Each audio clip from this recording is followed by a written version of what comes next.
우리 성가대 찬양 감사합니다. 샘터입니다. 그러니까 그 시골의 샘터 생각도 나고 막 그래요. 너무 좋아요. 오늘은 요시야 왕 이 세 번째 설교하고 이제 다음 주부터는 다시 역대기 말씀으로 돌아가서 다른 왕들 좀 설교하려고 합니다. 요시야 왕의 개혁 중에 아주 잘한 게 뭔고 하냐면은 그 첫 번째가 유월절을 규정대로 지킨 것입니다. 이 말은 히스기야 왕을 염두하고 한 말이에요. 히스기야 왕도 유월절을 잘 지켰지만은 약간은 그 규정을 범한 거거든요. 사실은 단지 하나님이 허용한 거죠.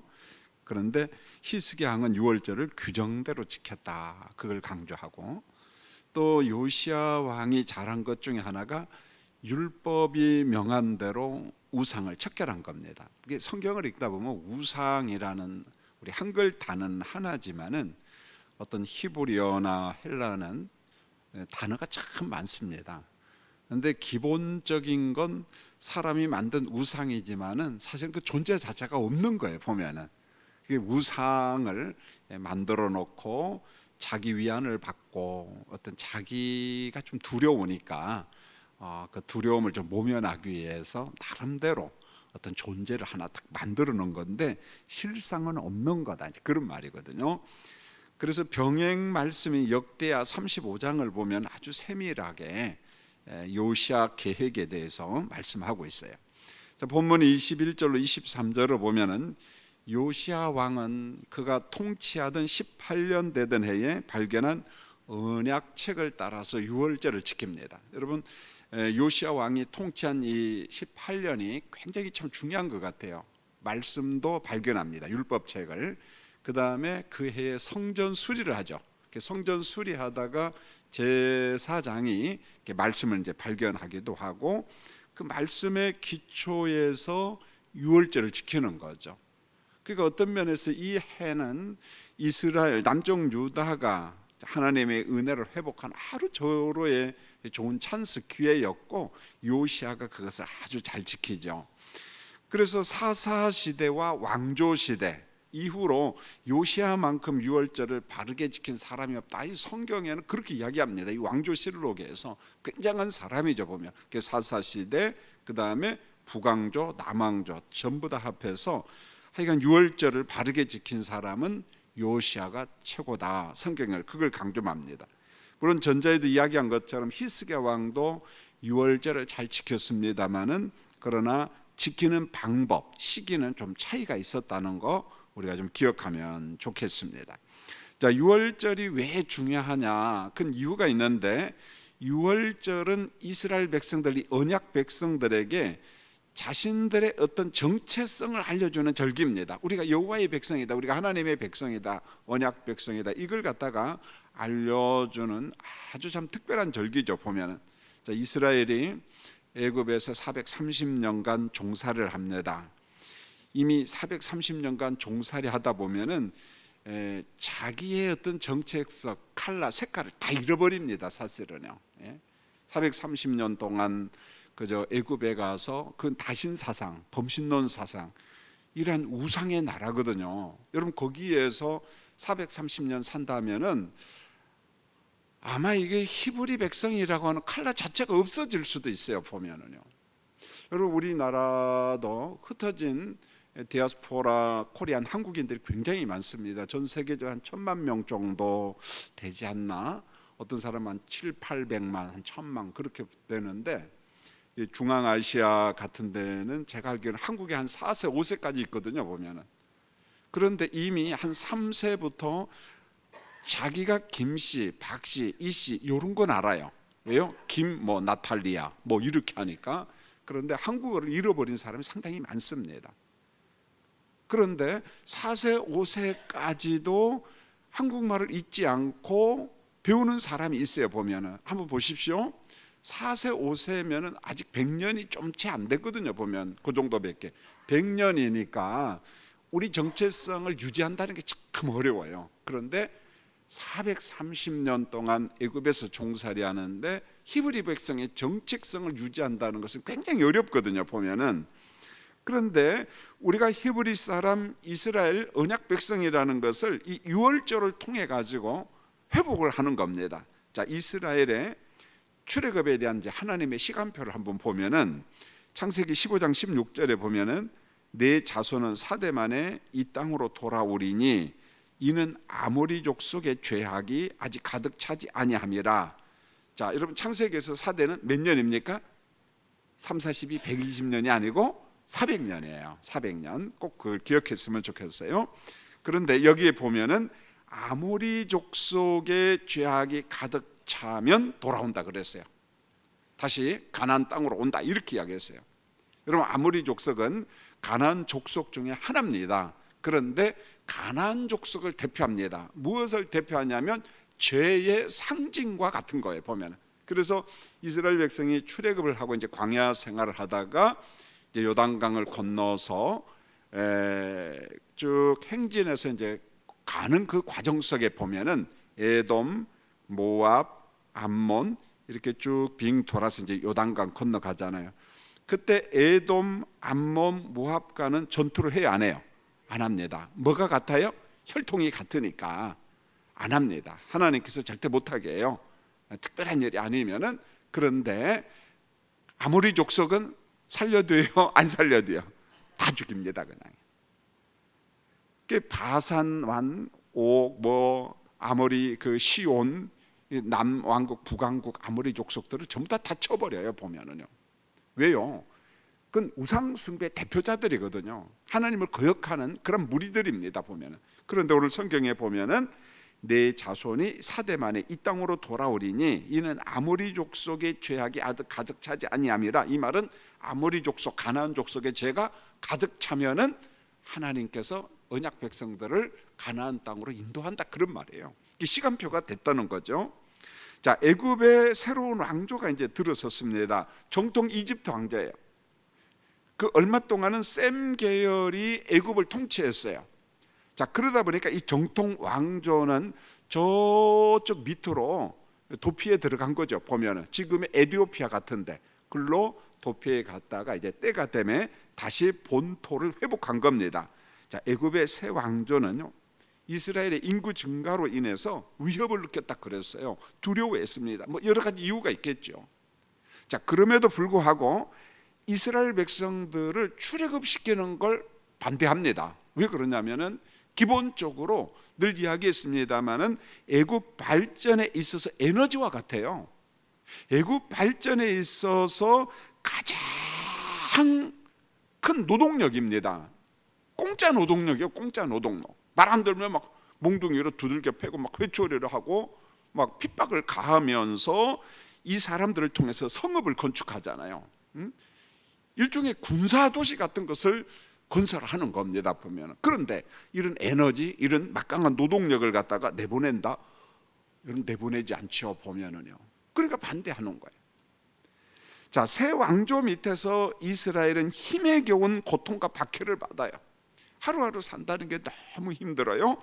출애굽기 2장 23절로 25절에 보면은 이스라엘 자손은 고된 노동으로 말미암아 탄식하며 부르짖는 소리가 하나님께 상달된지라 이렇게 말합니다. 탄식하며 부르짖는 소리가 하나님 앞에 상달되었다. 하나님이 그들의 고통의 소리를 들으시고 이렇게 표현했어요. 출애굽 때가 됐다는 말이에요. 하나님의 정한 시간표가 됐다는 말이에요. 그래서 하나님께서 준비한 게 뭐냐면 그 완악한 왕관 애굽의 바로를 위해서 10가지 재앙을 준비해요. 여러분, 10가지 재앙이 단순히 바로의 고집을 꺾기 위한 것 그것만은 아니에요. 전자에 이야기했겠지만 이미 이스라엘이 애굽화 돼버렸어요. 자기들이 누군가를 망각한 사람이 너무 많거든요. 그리고 애굽의 이 다신 사상에 영향받은 사람이 너무너무 많습니다.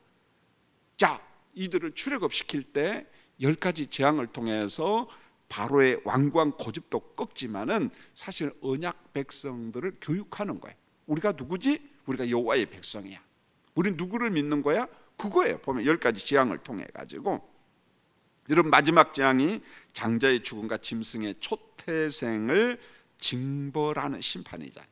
그래서 출애굽기 12장을 보면은 유월절을 지키는 날을 해의 첫째 달로 종교력이죠.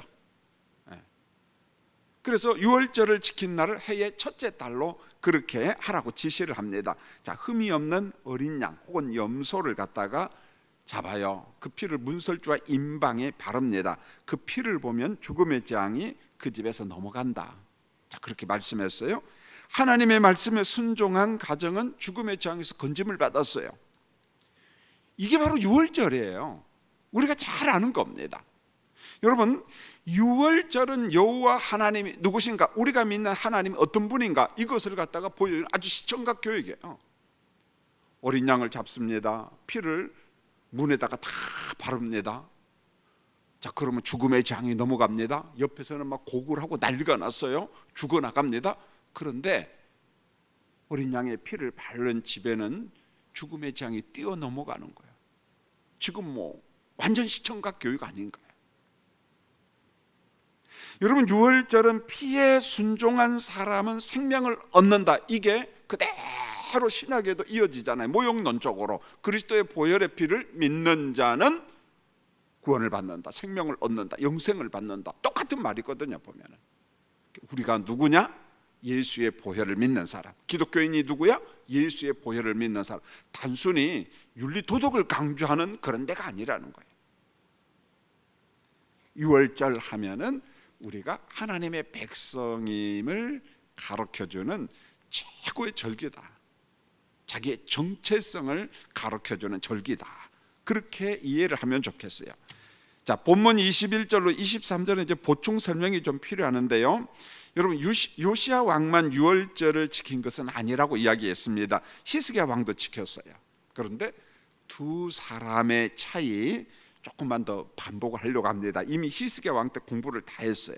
자, 요시야는 율법대로 지킵니다. 규정대로 지켰어요. 반면에 히스기야 왕은 유월절을 지키면서 약간 변형을 합니다. 여러분, 원래 1월 14일 날 유월절을 지켜야 돼요. 그런데 히스기야 왕은 여러분 기억하세요? 몇 달 후에 지킵니까? 한 달 후에 2월 14일 날 지켜요. 왜 그러냐면은 물론 이거 하나님이 허용해요. 하나님이 허용하지 아니하면 불법입니다. 임의대로 유월절을 바꾸면은요, 하나님께서 여로보암 1세 자기 마음대로 유월절을 바꿨잖아요. 누구는 바꾸고 누구는 되고 누구는 안 되고 그러면 안 되잖아요. 그런데 히스기야 왕 때는 하나님이 허용을 합니다. 허용을 하죠. 왜 이렇게 유월절을 한 달 늦게 지키냐면 성전이 너무너무 더러워졌어요. 이걸 정화해야죠. 최소한 16일 걸리다 보니까 1월 14일 날 못 지키는 거예요. 그래서 성전 정화 작업이 필요했고 유월절을 지킬 거룩한 제사장이 부족했습니다. 이미 다 타락했거든요. 보면은. 그러니까 거룩한 제사장이 부족했어요.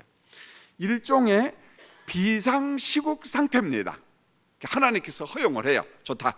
그래서 성전을 정화하고 거룩한 제사장이 부족한 중에 성결 작업을 한 다음에 유월절을 지키는 거 하나님이 일종의 뭐라 할까요? 변칙이죠. 그러나 허용을 합니다. 자, 본문이 24절로 25절은 하나님이 가장 싫어하는 게 뭐냐면 우상이에요. 우상 척결과 더러운 사람들 척결 기사가 나오는데 여러분 24절 25절 자, 우리 같이 한번 읽어보겠습니다. 시작. 요시야가 또 유다 땅과 예루살렘에 보이는 신접한 자와 점쟁이와 드라빔과 우상과 모든 가증한 것을 다 제거하였으니 이는 대제사장 힐기야가 여호와의 성전에서 발견한 책에 기록된 율법의 말씀을 이루려 함이라. 요시야와 같이 마음을 다하며 뜻을 다하며 힘을 다하여 모세의 모든 율법을 따라 여호와께로 돌이킨 왕은 요시야 전에도 없었고 후에도 그와 같은 자가 없었더라. 여러분, 요시야 정말 대단한 사람이에요. 우리는 다윗도 솔로몬도 히스기야 여호사밧 아사 다 기억해야지만 요시야도 마지막 남쪽 유다의 종교개혁자로서 얼마나 하나님으로부터 칭찬받았는지 몰라요. 요시야를 꼭 기억했으면 좋겠어요. 자, 유다와 예루살렘 안에 있는 하나님이 싫어한 존재들, 신접한 자, 점쟁이, 그 다음에 드라빔은 제가 좀 이따 더 설명하겠어요. 우상, 모든 가증한 것들을 전부 다 제거했는데 방법이 있어요. 율법이 명한 대로, 하나님이 명한 대로, 자기 마음대로 그게 아니라는 거예요. 여러분 에스겔서 같은데 말씀을 보면 예언자들이 막 예언을 합니다. 그런데 자기 생각대로 예언해요. 그러니까 이 무당 점쟁이라고 에스겔 선지자를 통해서 뭐 엄청 혼냅니다. 보면 이 못된 것들이 하나님의 이름으로 평강을 예언을 하는데 하나님과는 전혀 상관없어요. 그러니까 성경에 이 점쟁이 같은 놈들, 이 무당과 같은 놈들 그렇게 이야기합니다. 이게 왜 중요해요? 율법 책대로 하나님의 말씀대로 이게 중요하다는 거예요. 여러분 우리가 설교할 때도 가상의 설교, 가상의 이론은 안 되는 거예요. 내가 생각하니까 어떤 인문학 원리에 의해서 생각하니까 이성주의에 근거하니까 이렇다더라 해석하면은 곁길로 가는 거예요. 보면은요. 하나님께서 정말 싫어하잖아요. 보면은. 그래서 율법책이 명한 대로 순종을 합니다. 그래서 오늘 성경은 요시야의 개혁을 일컬어 이전과 이후에도 요시야처럼 개혁한 인물이 없다고 극찬해요. 여러분요. 굉장합니다. 보면은. 자, 그러면 이 사람의 개혁의 방법이 뭡니까? 25절에 보니까 여호와께로 돌이킨 왕 그렇게 말합니다. 백성들로 하여금 하나님께로 돌아오도록 돌이킨 왕 그렇게 말해요. 전에도 없었고 후에도 없었고. 우리가 이런 사람 알아야 되겠죠. 여러분 우상 척결의 목적이 무엇이냐면은 우상은 타락한 인간들이 만든 말 그대로 허성에 아무것도 없는 거예요. 조금 전에 이야기했어요. 아무것도 없는 거예요. 인간이 타락하자 그 순결한 영혼 안에 뭐가 찾아와요? 무서움이 찾아옵니다. 염려가 찾아와요. 가장 대표적인 두려움은 죽음에 대한 공포잖아요. 보면. 그런데 이 공포가 죄로 인해서 왔잖아요. 그것을 사탄이 이용합니다. 딱 붙잡고 있어요. 그래서 히브리서 2장 14절 15절 말씀을 보면은 이런 말씀이 나와요. 여러분 한번 스크린을 보고 같이 한번 읽어볼까요? 시작. 자녀들은 혈과 육에 속하였으며 그도 또한 같은 모양으로 혈과 육을 함께 지니심은 죽음을 통하여 죽음의 세력을 잡은 자 곧 마귀를 멸하시며 또 죽기를 무수함으로 한평생 매여 종로로 타는 모든 자들을 놓아주리 하니라. 우리가 한평생 어디에 지금 매여 있어요? 죽음의 공포. 그런데 그걸 누가 붙잡고 있는 거예요? 마귀 새끼가. 마귀 새끼. 마귀지 마귀가. 그래 우리에게 계속해서 죽음의 공포, 죽음의 두려움을 주는 거예요. 여러분 여기에서 자유한다는 게 참 어렵습니다. 정말 어려워요. 여러분은 어떤지 모르겠어요. 우리가 잘 사는 것도 중요하지만 잘 죽어야 돼. 그리고 죽음 이후의 삶 그걸 선명하게 알지 못하면은요 우리 신앙이 흔들립니다. 여러분 죄송합니다만은 연세가 많으면 노화 현상이 와요. 그러면은 정신력도 조금 약해집니다. 기력도 약해져요. 그러다 보면은요 우리 믿음도 약해져요. 신앙도 약해집니다. 여러분 겉사람은 후패하나 속사람은 날로 새롭도다. 여기서 중요한 게 뭐냐면 성령 안에서 말씀을 붙잡고 성령의 우리가 통치를 받아야지 우리 속사람이 영이 맑아지지 그렇지 아니하면 어두워져요. 특별히 연세가 들면 기억력도 없어지고 치매도 오고 육체 현상이 신앙생활을 제대로 못하게 하는 거예요. 보면은요 여러분 겉사람 후패 속사람 날로 새롭다 이걸 오해하면 안 된다는 거예요. 보면은요 결국은 나이가 많을수록 성령의 지배를 받고 통치를 받고 말씀에 붙잡혀서 끊임없이 기도하지 아니하면은요 육이 병들고 약해지면서 우리의 신앙도 서서히 흐려져요. 그 사람 믿음이 없어진다 그 말 아니에요. 여러분요 괜히 치매 걸린 사람한테 예수 믿어 안 믿어 그럼 물어보면 안 돼요. 여러분요 일종의 노화 현상 그대로 옛날의 믿음 생활 잘하고 우리가 받아들여야죠. 보면은 여러분 이 죽음의 공포가 사람들의 마음을 잡아서 계속 공격하는 거예요. 평생 동안 사탄의 종로로 타는 거예요. 얼마나 우리를 괴롭히는지 몰라요. 이 죽음의 공포에서. 이것은 좀 더 제가 시간을 두고 여기서 벗어나는 방법 뭐 재간증도 좀 하면서 어떻게 하면 자유할 수 있는가 그런 설교 말씀을 성경 공부를 꾸준히 하려고 합니다. 그래서 사람들은 죽음의 공포에서 벗어나고 안위를 얻으려고 만드는 게 뭡니까? 우상이에요. 공포로부터 두려움으로부터 염려로부터 안위 평화를 누리고 싶거든요. 하나님 앞에 오기보다는, 성령의 통치를 받기보다는 각자가 우상을 만드는 거예요. 그게 뭡니까? 짐승을 우상으로 섬겨. 곰. 자, 어떤 사람은 1월 성신을 우상으로 섬겨요. 추석이 다가오니까 지금 하늘에 달이 막 얼마나, 우리는 참 예쁘다 멋있다 그러지만 어떤 사람은요 이러고 있어요. 보면은요, 복 좀 주시라고. 여러분, 죽은 사람을 우상으로 섬기잖아요. 그게 제사잖아요. 조상 숭배잖아요. 이것 때문에 참 오랜동안 우리나라랑 갈등했잖아요. 지금은 좀 벗어난 것 같아요. 보면은요. 여러분, 이때 만든 형상은 우리가 우상이라고 하는데, 물질은 있어요. 어떤 것은 흙덩이고 어떤 건 금속이고 어떤 건 나무고 어떤 건 돌이지만은, 그러나 실상은 허상이 아무것도 없는 거예요. 보면 아무것도 없는 거예요. 이런 우상을 사탄이 만들게 하고 우리 심령을 훔쳐가는 거예요. 이게 사탄의 전략입니다. 보면. 그래서 하나님의 자리에 자기가 딱 올라가 있는 거예요. 하나님의 자리에 사탄이 올라가 있는 거예요. 그래서 우상 숭배는, 귀신 숭배는 사탄 숭배예요. 보면 사탄 숭배예요. 사탄이 우리를 공격하고 우리를 휘어잡는 거예요. 보면. 자, 오늘 성경에 보면 우상 척결의 방법을 보면은요 철저합니다. 하나님은 우상을 어느 때는 불러 태워 버려라. 그리고 가루로 만들라. 흐르는 물에 뿌려라.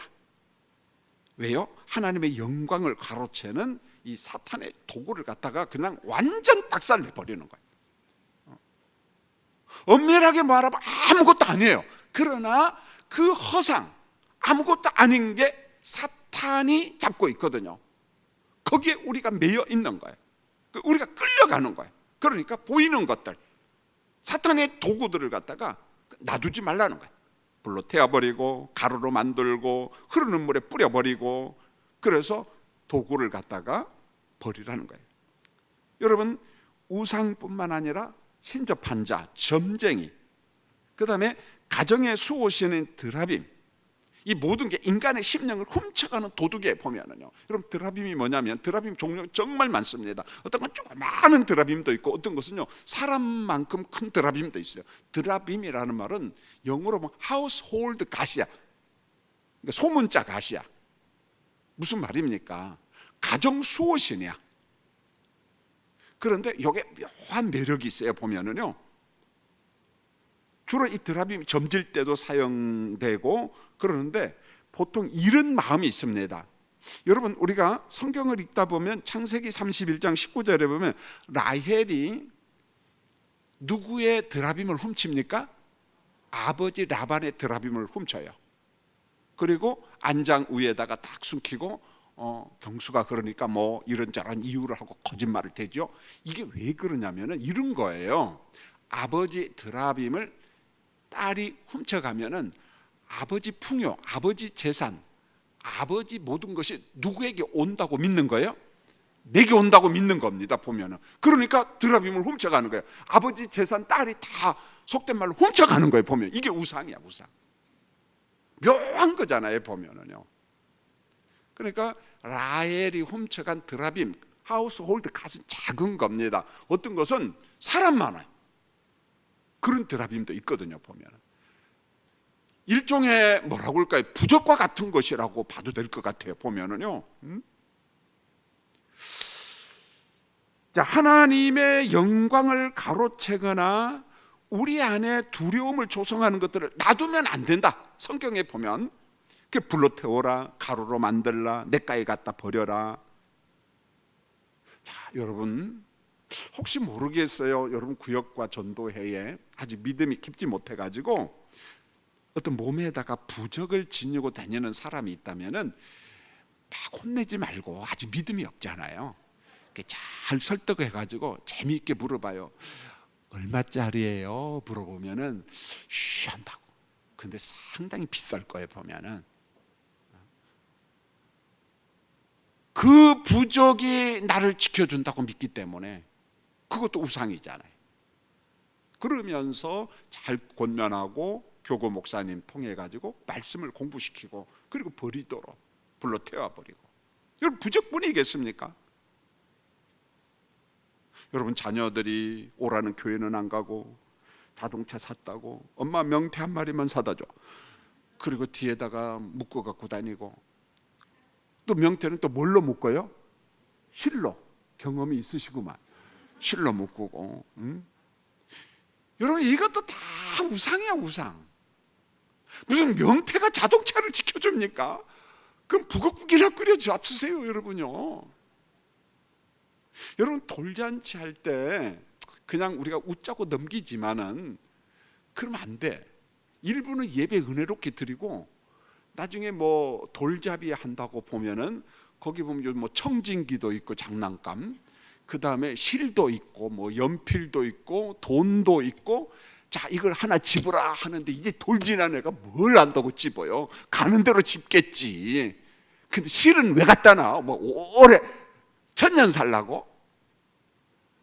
이런 그것 자체가 비복음적인 거예요. 보면은 그냥 예배 드리고 가족들끼리 음식 잘 잡수시고 그러면 되는 거예요. 그러니까 우리의 어떤 신앙의 그 형식을 보면은 혼합주의가 너무 많다는 거예요. 보면은요, 남이 하니까 좋은 게 좋은 거다. 너 그러면 안 된다는 거예요. 여러분, 우상은 죄로 오염된 인간들이 만든 것들 기억했으면 좋겠어요. 우상 숭배는 사탄 숭배라는 거예요. 사탄 숭배. 자, 본문 25절로 26절을 보면은 이 므낫세 죄가 어느 정도인가를 알 수가 있는데, 아주 요시야가 종교 개혁을 해도 이게 안 통해. 보면은요, 여러분 성경을 읽고 그냥 넘어가는 것도 좋을 것 같아요. 자, 25절, 26절 같이 한번 읽겠습니다. 시작. 요시야와 같이 마음을 다하여 뜻을 다하여 힘을 다하여 모세의 모든 율법을 따라 여호와께로 돌이킨 왕은 요시야 전에도 없었고 후에도 그와 같은 자가 없었더라. 그러나 여호와께서 유다를 향하여 내리신 그 크게 타오른 진노를 돌이키지 아니하셨으니 이는 므낫세가 여호와를 경노하게 한 그 모든 경노 때문이라. 요시야가 그렇게 하나님 보시기에 이쁜 짓 하고 종교 개혁을 하고 하나님께로 돌이키게 했으면 얼마나 좋아요. 그런데 그 앞전에 요시야의 할아버지 므낫세의 죄가 얼마나 크냐면은 하나님이 작정한 징벌은 그대로 유효예요. 유효. 그래서 이런 말이 있어요. 북쪽 이스라엘은 여로보암 1세와 아합 때문에 망하고 남쪽 유다는 므낫세 때문에 망하고 원인 제공자예요. 원인 제공자. 그래서 남과 북을 합해서 3대 하나님으로부터 정말 저주받는 원인 제공자가 누구냐? 여로보암 1세, 그 다음에 아합. 남쪽에는 이 므낫세. 여러분, 하나님께서 아브라함에게 언약을 맺으면서 축복을 하잖아요. 너는 모든 민족의 무엇이 되라고? 복의, 축복의 통로가 되라고. 이거 하나님 축복의 통로가 돼야 되지, 이 세 사람은 저주의 통로가 됐어요. 여러분 아브라함처럼 여러분 가문의 축복의 통로 되기를 원합니다. 명절에 친인척이 모여서 가문의 사람들이 모이면 아이고 자네 때문에 우리 집안이 복 받았어, 이 좀 말 들어보면 얼마나 좋아요. 분위기가 확 달라졌어. 우리 가문이, 우리 집안이. 누구 때문에? 아브라함 때문에. 이런 거잖아요. 얼마나 좋아요. 자, 요시야는 애굽의 바로 누고와 무기또 전투를 하다가 전사를 합니다. 이때가 39살이에요. 안타깝죠. 8살에 왕이 됩니다. 31년간 통치를 했어요.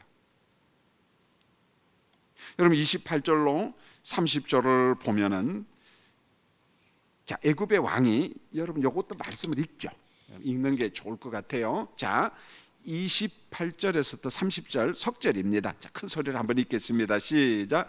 요시야의 남은 사적과 행한 모든 일은 유다 왕 역대 지량에 기록되지 아니하였느냐? 요시야 당시에 애굽의 왕 바로 누고가 아수르 왕을 치고자 하여 유브라데 강으로 올라가므로 요시야 왕이 맞서 나갔더니 애굽 왕이 요시야를 무기또에서 만났을 때에 죽인지라. 신복들이 그의 시체를 병거에 싣고 무기또에서 예루살렘으로 돌아와 그의 무덤에 장사하니 백성들이 요시야의 아들 여호아하스를 데려다가 그에게 기름을 붓고 그의 아버지를 대신하여 왕으로 삼았더라. 참 마음이 아프잖아요. 여러분, 애굽의 바로 누구가 내가 지금 아수르를 내가 좀 정복하고 싶다, 그러니까 길 좀 열어라. 그러니까 요시아가 보니까 이 믿덥지가 않는 거야. 우리가 살고 있는 나라, 이 팔레스틴 지역하고 시리아를 정복하는 것 아닌가. 그러니까 누가 길을 열어주겠습니까? 오늘 여기 성경에 보니까 아수르와 전투하기 위해서인데 이미 아수르는 망했어. 주전 610년에. 여기서 아수르는 사실은 누구냐면 바벨론이에요. 바벨론이 막 당했습니다. 바벨론이. 아수르는 이미 몰락해버렸어요, 사실은. 그래서 애굽 왕 느고가 유다 요시야 왕에게 길을 좀 비키라. 여러분, 역사를 조금 아는 사람은 우리나라에도 이런 일이 있었을까요, 없었을까요? 가장 대표적인 게 일본이 임진왜란 때. 여러분, 일본 도요토미 히데요시가 명나라를 싸우기 위해서 가려면 어디를 통과해야 돼요? 우리나라. 그러니까 길 좀 비켜라. 그러니까 누가 비켜주겠어요? 그때 참 순조라는 왕이 참 약했어요, 나라가. 그래서 이 임진왜란과 더불어서 정유재란이 같이 일어나 나라가 어지러워요. 한 8년 동안 우리나라가 엉망진창해. 보면은 여러분, 똑같은 거예요. 여러분이라고 하면은 이게 허락이 되겠느냐는 거예요. 그런데 하나님께서는 귀한 섭리가 있었잖아요. 애석하게 그때 요시야가 죽습니다. 그러나 선지자를 통해서 이미 이야기를 했습니다. 그 이후에 많은 환난 재난은 보지 않고 하나님의 부르심을 받을 것이다. 그래서 39살 나이에 죽어요. 이 정말 훌륭한 왕인데, 그만 무기또 전투에서 전사를 하고 마는데, 이런 일이요 역사 속에 종종 있어요. 보면은 종종. 우리나라도 오늘 이 말씀, 무기또 전투, 바로 느고는 애굽의 왕 파라오 이거잖아요. 그만 무기또 전투에서 애석하게 죽습니다만 하나님의 시간표, 하나님의 뜻임을 우리가 이미 공부를 했습니다. 여러분, 죽음은 피할 수 있어요, 없어요? 없습니다. 애석하지만 죽음은 피할 수 없습니다. 그런데 죽음이 뭐냐는 것을 우리가 다른 각도로 봐야 돼. 이제 죽음을 바라봄으로, 죄 때문에 죽음이 왔어요. 자, 부정적이죠. 그럼에도 불구하고 우리는 죽음을 바라보면서 가장 뭘 봐야냐, 내게 주어진 시간은 한정되어 있다, 제한되어 있다, 다 아는 거죠. 그러나 이걸 선명하게 느껴야 돼요. 내가 언제 죽는지는 몰라요. 하나님의 부르심을 받는 것은 다 다르죠. 모르죠, 보면. 그러나 죽음이 있다. 내게 주어진 시간은 제한되어 있다, 한정되어 있다. 이 인식, 깨닫는 것 정말 중요합니다. 그래서 우리는 죽음을 터부의 대상으로 보는 것이 아니라 인생을 바르게 사는 성화의 도구로 봐야 되는 거예요. 성화의 도구. 이게 신학적인 거예요. 그래서 우리는 질병이 힘들어요, 죽음은 무섭습니다. 그러나 죽음을 터부의 대상으로 보는 것이 아니라, 그렇구나, 내게도 제한된 시간, 한정된 시간이 있구나. 그럼 난 어떻게 살아야 되지? 그러면서 성령 안에서 나를 성화시키는 도구로서 죽음, 질병, 그런 관점에서 봐야 돼요. 여러분, 우리가 죽는다 할지라도 우리는 우리 영혼이 하나님의 품에서 영생 복락 누린다는 거 여러분 믿어요, 안 믿어요? 이거 믿습니다. 여러분, 성경을 보면은요, 인생은요 엄격하게 세 가지예요. 세 종류의 삶이에요. 첫 번째, 우리가 딱 태어나요. 그러면 그때부터 죽을 때까지 어디서 살아요? 땅에서 삽니다. 땅의 삶. 땅의 삶은 육신이 있습니다. 영혼은 우리 육신 안에 있죠. 그래서 영혼과 육체가 연합한 상태로 땅에서 살아가요. 구원은 어디에서 확정됩니까? 땅에서 속량함을 받고, 계시록 14장. 죽어봐야 안다, 그게 아니라는 거예요. 땅에서 우리 구원 받습니다. 그러면 두 번째 삶은 뭐냐면은 육신이 죽고 영과 육신이 이제 분리되잖아요. 죽음.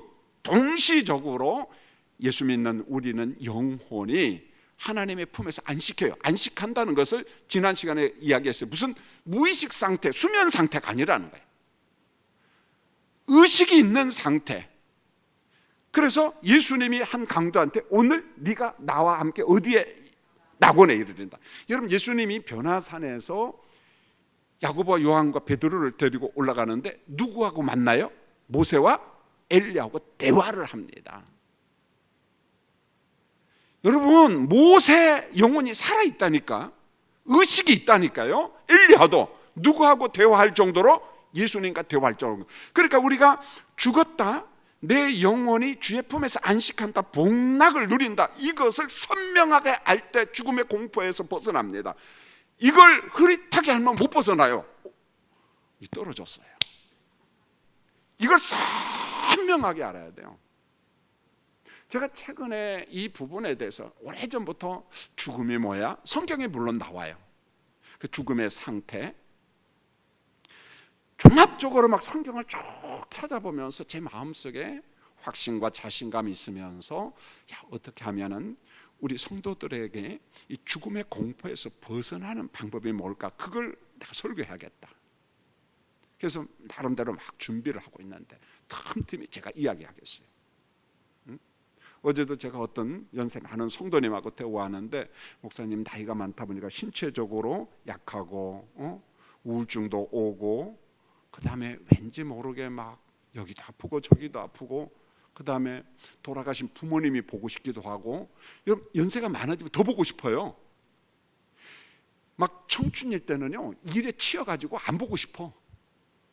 이 젊으면은. 그러니까 내가 노화연상이 오면은 참 안타깝잖아요, 보면은. 그때 강조한 게 뭐냐? 나이가 들수록, 노화현상이 있을수록 내세에 대한 삶을 선명하게 알아야 돼. 흐릿하게 예수 믿고 죽으면 천당 간다, 그 정도는 안 돼. 그 이상으로 성경에 보면은 그 이상이에요. 심지어는 무슨 말까지 합니까? 예수님이 부활을 부정하는 사두개파에게 죽어서 천당에는 시집가고 장가가고 있다 없다? 여러분, 천당 가서 좋은 여자 좋은 남자 만들 꿈 깨시기 바랍니다. 없어. 그냥 지금 최고의 아내, 최고 남편이야. 할렐루야. 아멘. 여설분에 보면은요, 꿈 깨시기 바랍니다. 이렇게 정확하게. 그래서 이렇게 보면 제일 좋아요. 우리가 옛 하늘과 옛 땅, 옛 바다, 지금의 삶에서 사람들이 커뮤니케이션 교제하듯이 천당에서도 새로운 삶의 교제, 그건 죄가 없어, 죽음 없어요, 질병 없습니다, 애통, 애곡 없습니다. 그러면서 새로운 삶이 이루어지는 거예요. 그것을 선명하게 알아야 돼요. 그래서 내가 육신이 딱 죽자마자 영혼은 복락의 상태로 들어가는 거예요. 이게 뭐 나중에 딱 들어가고 그게 아니라는 거야. 그러니까 우리가 죽음이 참 슬픈 게 정이 들어서 그런 거예요. 정이 들어서 부부의 정, 자식들과의 정, 손자, 손녀와의 정, 그래서 헤어짐이 슬픈 거지. 그러나 성경 말씀을 통해서 명확하게 보면 그 정도 얼마든지 극복할 수 있어요. 그래서 바울 사도가 바울 서신에서 강조하는 게, 내가 차라리 죽어서 주와 함께 사는 게 뭐가 좋다? 훨씬 좋다 그랬어요. 할렐루야. 바울이 왜 그랬을까요? 삼층천을 가봤어요, 안 가봤어요? 이미 봤거든. 이미 봤어요. 물론 그 전에도 하나님께서 계시를 통해서 알려주셨지만은 봤거든요. 그러니까 내가 차라리 육신은 살아있을 때 전도하겠다, 선교하겠다. 그러나 난 죽는 게 더 좋다. 어디요? 그곳 난 봤거든. 훨씬 좋다. 그러니까 여러분, 우리가 가는 하나님의 나라, 거기가 뭐예요? 훨씬 더 좋다. 할렐루야. 자, 그래서 우리가 육신의 죽음과 예수님이 재림하실 때 이제 우리 몸이 신령한 몸으로 부활하잖아요. 이때는 영혼의 삶이야. 우리 육신은 뭐 매장하고 흙으로 되고 불로 타고 없어요. 그 다음에 주님이 재림하시면은 우리의 영혼과 신령한 몸이 다시금 어떻게 해요? 연합하잖아요. 그리고 주와 함께 영생 복락, 거기가 어디냐? 새하늘과 새 땅이라는 거예요. 그러니까 성경에는 우리의 삶을 세 단계로 이야기해 놨어요.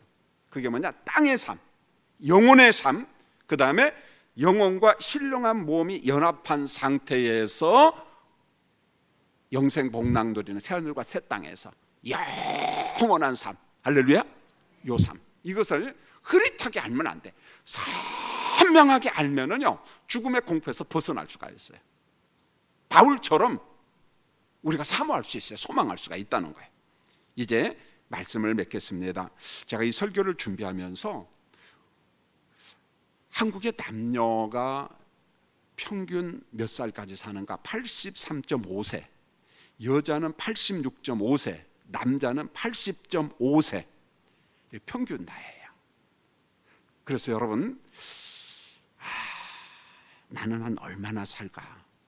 그러면서 어떻게 사는 것이 보람되고 가치가 있는가? 우리 성도잖아요. 제가 요시야 왕을 보면서 요시야는 39살밖에 못 살았어요. 그런데 하나님께서 엄청나게 극찬합니다. 전무후무한 사람이다. 이겁니다. 보면 사랑하는 성도님들, 우리가 요시야처럼 뭐 어떤 거목 그런 건 아닐지라도 하나님 앞에 붙잡혀서 정말 하나님 앞에 참 잘했다 칭찬받는, 참 보람되고 가치 있는 삶을 살아가는, 그래서 우리는 죽음을 터부시하지 말고 내 인생에 제한된 시간이 있다, 그 시간을 바라보면서 하루하루 의미 있게 가치 있게 주님과 동행하는 우리 성도들이 되시기를 예수님의 이름으로 축원합니다. 예.